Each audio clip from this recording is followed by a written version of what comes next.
নমস্কার এবং প্রণাম দর্শকবৃন্দ। প্রকৃত জ্ঞান চ্যানেলে আপনাদের আবার স্বাগত জানাই। আজ যে বিষয়ে কথা বলবো তা কোনো সাধারণ তিথি নয়।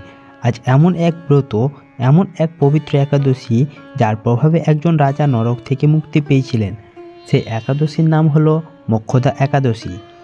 এক সাধারণ মানুষ পূর্বজন্মের পাপ কাটিয়ে পূর্বজন্মের যন্ত্রণা থেকে মুক্তি পেয়েছিলেন, আর লক্ষ লক্ষ ভক্ত আজও এই দিনে মোক্ষ অর্থাৎ জন্ম মৃত্যুর বন্ধন থেকে মুক্তির লাভের পথ খোঁজেন। হ্যাঁ, আজ আমরা কথা বলবো অগ্রহায়ণ মাসে পড়া মোক্ষদা একাদশী নিয়ে। এই একটি ব্রত পালন করলেই পূর্বজন্মের পাপ ক্ষয়, জীবনের বাধা দূর, অশান্তি সরে যায়, আর সর্বোপরি মৃত্যুর পর আত্মার পথ পরিষ্কার ও আলোকময় হয়। চলুন আজকের এই ভিডিওটিতে আমরা জানবো কিভাবে আপনারা এই একাদশী পালন করবেন, আর এই একাদশীর নামের পেছনের ইতিহাস আজকের এই ভিডিওটিতে জানবো। তো বেশি দেরি না করে তাড়াতাড়ি ভিডিওটি শুরু করি। কিন্তু ভিডিওটি শুরু করার আগে আপনাদের কাছে ছোট্ট একটা রিকোয়েস্ট, ভিডিওটিতে একটি লাইক দিয়ে চ্যানেলটিকে অবশ্যই সাবস্ক্রাইব করে রাখবেন। মোক্ষদা একাদশী কি, কেন এর নাম মোক্ষদা? একাদশী মানে ভগবান বিষ্ণুর প্রিয় তিথি, কিন্তু মোক্ষদা একাদশী বিশেষ কারণ এই দিনে ভগবান শ্রীকৃষ্ণ স্বয়ং বলেছেন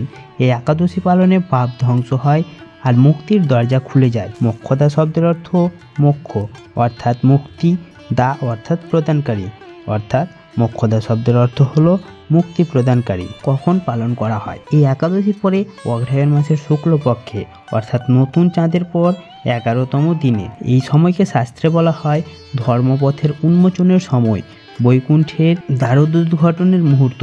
কারণ এই মাসে সূর্যের গতি, নক্ষত্রের অবস্থান আর দেবশক্তির সমন্বয় এক অনন্য শুভযোগ তৈরি করে। মোক্ষদা একাদশীর পৌরাণিক ঘটনা। চলুন এখন সেই কাহিনীটি শুনি যা মোক্ষদা একাদশীকে অনন্য করেছে।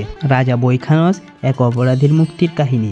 অনেক যুগ আগে রাজা বৈখানস নামের এক ধার্মিক রাজা শাসন করতেন। এক রাতে রাজা স্বপ্ন দেখলেন তার মৃত পিতা অন্ধকার নরকে কষ্ট পাচ্ছেন, যন্ত্রণায় চিৎকার করছেন, কারণ পূর্বজন্মের এক গুরুতর পাপ। রাজা ভেঙে পড়লেন, কিন্তু হাল ছাড়লেন না। তিনি ঋষিদের কাছে, দেবতাদের কাছে সাহায্য চান, কিন্তু কেউই স্পষ্ট পথ দেখাতে পারলেন না। অবশেষে রাজা গেলেন ঋষি পরম তপস্বী পরমেশ্বরের বৃদ্ধ আশ্রমে।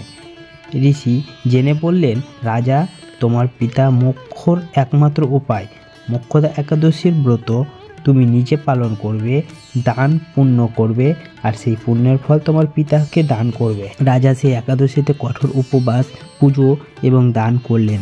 একাদশী সমাপ্ত হওয়ার পর তিনি আবার স্বপ্ন দেখলেন, এইবার তার পিতা উজ্জ্বল আলোর মধ্যে পরম শান্তির হাসি মুখে দাঁড়িয়ে আছেন। এটাই প্রমাণিত করে মোক্ষদা একাদশী পূর্বপুরুষের মুক্তি দেয়, পাপ ধ্বংস করে, পরজীবনের কষ্ট ঘোচায়। এই কাহিনী মহাভারতেও উল্লেখ আছে। এই একাদশী পালন করলে যে ফলগুলি পাওয়া যায়, বাড়িতে শান্তি আসে, দাম্পত্য জীবনে সৌহার্দ্য, রোগ ব্যাধি কমে, আর্থিক স্থিতি বৃদ্ধি, সন্তানের কল্যাণ, পূর্বপুরুষের আত্মার মুক্তি, পাপ কর্ম ধ্বংস, জীবনে আলোকময়তা আসে এবং মৃত্যুর পর বৈকুণ্ঠ গমন নিশ্চিত বলে শাস্ত্রমত। বিশেষ করে যারা জীবনে কোনো অদৃশ্য বাধা অনুভব করেন তাদের জন্য এই একাদশী অসাধারণ ফলদায়ক। চলুন এবার একাদশীর তিথির সময়সূচিগুলি আমরা জেনে নিই। একাদশীর তিথি শুরু হয় 30শে নভেম্বর 2025 রাত 9:29 আর এটি শেষ হয় 1 ডিসেম্বর 2025 সন্ধ্যা 7:01। পালনের সময় হলো 2রা ডিসেম্বর 2025 সকাল 6:56 থেকে 9:04 পর্যন্ত। মোক্ষদা একাদশীর পুজো করার শুদ্ধ নিয়ম: ভোরে উঠে স্নান, পবিত্রতা এই ব্রতের সবচেয়ে গুরুত্বপূর্ণ শর্ত। তারপর বিষ্ণু বা শ্রীকৃষ্ণের মূর্তি বা ছবি পরিষ্কার করে সাজান, পীত বস্ত্র পরান, তুলসী পাতা রাখুন, প্রদীপ জ্বালান।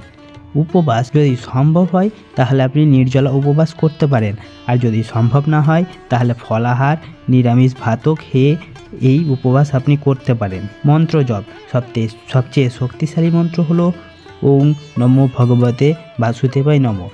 এই মন্ত্রটি 108 বার জপ করতে হবে। আরও বলতে পারেন হরে কৃষ্ণ কৃষ্ণ কৃষ্ণ হরে হরে, হরে রাম রাম রাম হরে হরে। একাদশীর নিয়ম: পেঁয়াজ রসুন খাওয়া যাবে না, রাগ বা হিংসা জাতীয় কোনো রকম ব্যবহার করা যাবে না, মদ্যপান, মাংস সম্পূর্ণভাবে নিষিদ্ধ, তুলসী ছোঁয়া যেতে পারে, গীতা পাঠ করলে সর্বোত্তম, দান করলে ফল বহুগুণ বৃদ্ধি পায়। মোক্ষদা একাদশীতে সবচেয়ে শুভদান হলো তুলসী, খেজুর, মিষ্টান্ন, শীত বস্ত্র, গরিবকে ভোজন, গরুর সেবা এবং গীতাদান। শাস্ত্রে বলা আছে এই দিনে দান করলে স্বর্গফল লাভ হয়। মোক্ষদা একাদশী রাতে কী করবেন? রাত জাগরণ করলে ফল আরও বাড়ে। রাতে কীর্তন, গীতা পাঠ, নারায়ণ পাঠ, ধ্যান এসব করতে বলেছে শাস্ত্র। পরিবারের শান্তি ও পূর্বজন্মের পাপ মোচনের বিশেষ নিয়ম। একাদশীর রাতে একটি ঘি প্রদীপ জ্বালিয়ে রাখুন বিষ্ণুর সামনে।